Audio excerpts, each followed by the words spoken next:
Are we good? Are we good? Let's put a little bit here.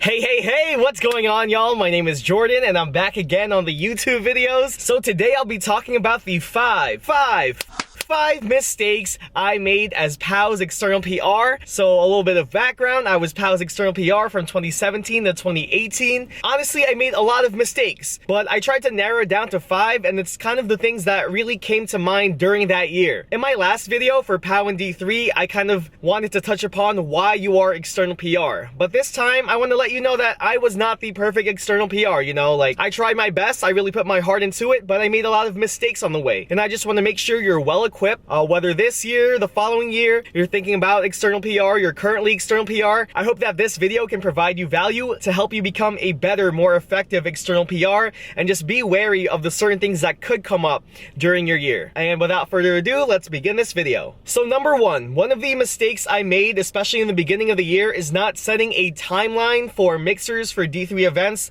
and all that. So personally, I was big on mixers, and I really wanted to collab with other clubs and really just spread PAO. But I really think you should consider setting a timeline of when you could possibly insert these mixers so that it won't interfere with other events. So of course, your club has events, club you're trying to mix with has events, and if you're trying to mix with more than one club, that other club will have events, etc., and it keeps going on. So it just gets harder and harder to schedule, and you have to think about everyone's different schedules and D3 event schedules. So stuff that comes up in the fall, like Mr. PI, Find. It's really just being wary of everyone's schedule, having open communication with the externals that you want to work with. It's all about that planning super early. So if you're thinking a fall mixer, start talking about dates in the summer. Like, honestly, that's how it is. And you know, a lot of people just get carried away that summer's so free and nothing's going on, and mixers could just be planned in 2 weeks tops, right? But you know, during the year, it's not that way. There's midterms even. So just have a good timeline in your mind. I definitely made that mistake myself, and some mixers just couldn't happen because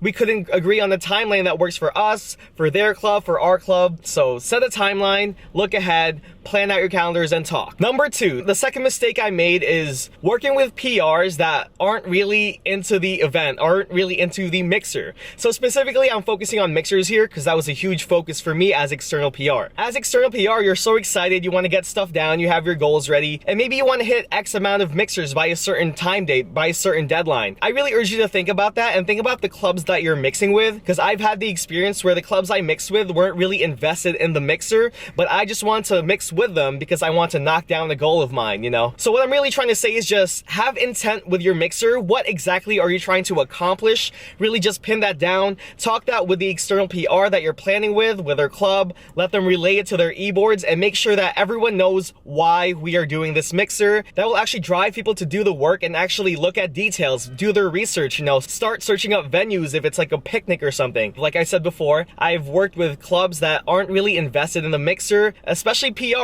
Like, you know, the club might want to do it, but if the PR is not in it, you know, they're really just messing around and not even paying attention to all the details that need to be planned, I think consider another club. It really just was a waste of time for me personally. You know, we had to pick up the weight, we had to carry the load, and it really just affects you and your e-board if the other club or clubs aren't pulling their weight. All right, y'all, so number 3, one more thing about mixers. So you have your venue down, you have your activity down, so let's just say it's a picnic and we're going to this place, and yeah, so you create your group chat, right? And it just sounds like a great idea, but then it's like a few weeks before the event and no one's doing anything. I see this happening a lot, especially with the mixers that I've planned myself. So we're all hyped in the beginning, we're so happy we finally found an activity, a venue, the time frame, and all that. We might even have our event page out. But after that, you know, the chat just kind of dies a little bit. I'm not gonna lie, it just goes through a whole dry spell, and you'd expect it to come back to life maybe in the next week or in a few days just to talk about the nitty-gritty details, because there are a lot more things to plan besides the date and the time and the venue. But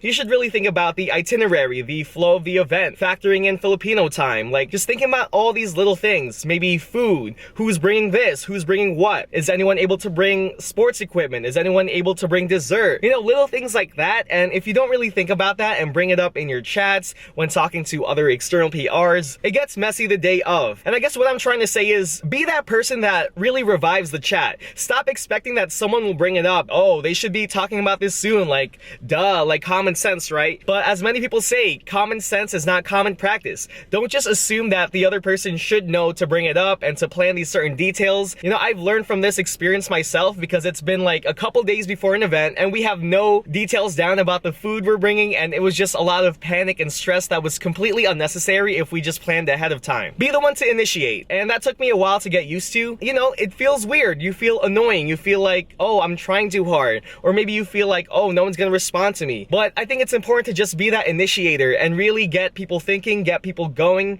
about this event, and just really not lose the hype of it. Because most people are effective at planning when they're so hype about this event, but that hype wears off. So try to be that person to constantly remind your team, constantly remind other PRs, your own e-board, like, yo, let's get this together. This mixer is exciting. I can't wait for it. You know, there's so many mixers out there in D3, but not all of them are as effective at meeting other people. You know, you could really tell which ones had proper planning and really thought out games, thought out activities for the members. All right, so number 4. I'm all done with all that mixer talk, don't worry. So now we're kind of gonna go into more of my role as external PR for PAO specifically. And number 4, the mistake I made was just not being as involved with my own e-board, with internal events, with everything PAO related as much as I'd like to. As external PR, it's always assumed that you're off on an island, always doing PR related things, building connections, and that's great. But just don't forget that you are also an e-board member, and your contributions, your opinions matter a lot to the overall success of your own club. So I just urge you not to just think about all the external connections, but also think about everything within your club, within your school. And even though you have that role as external PR, that doesn't mean you can't help out in other areas, and really just study other positions and give your own insight from your external perspective. And that was a mistake I made because I was just so invested in external PR, but I didn't really know all the details going on with our events internally. So like Kamai Night,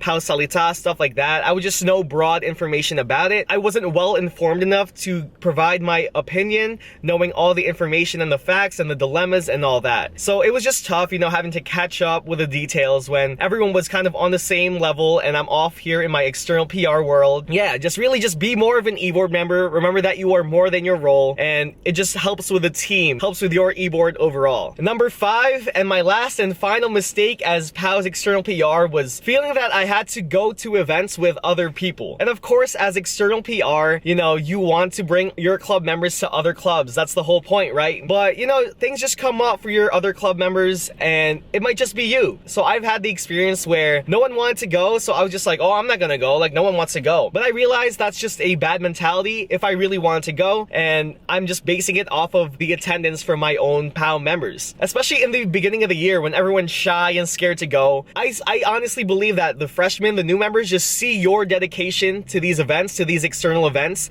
and eventually they'll come around. So what I'm saying is, go to events by yourself, be the amazing PR that you are, really bring the hype and the energy to these events, whether you're alone or you're with an army of your PAO members. Just really bring the excitement to the event, whether you're alone or with a group of people. Seeing that you're able to still be hype about an event even if you're going alone just shows the new members, just shows even the current members, they're like, wow, this guy really loves going to external events. There must be something fun there, like worth going to, you know? Because if you're automatically dropping it just because no one goes, maybe it wasn't worth it in the first place. You really just have to be the exemplary. Just show that you are dedicated to your position, you're dedicated to making connections with other clubs, and people will start to wonder like, yo, what's good with this dude? Why is he traveling to New Jersey like in the middle of the week? And that just shows your dedication to this club, shows your dedication as an external PR. Anyways, that's all I have for you today. If you found value in this content, please hit the like button and the subscribe button. Tell your friends, send it to your PR chats, your e-board members, whatever it may be. But yeah, really, I'm just trying to double down on this D3 PAO content right now because it's still fresh in my head. But you know, there will be a time where I don't remember all these little details about my experience as PR,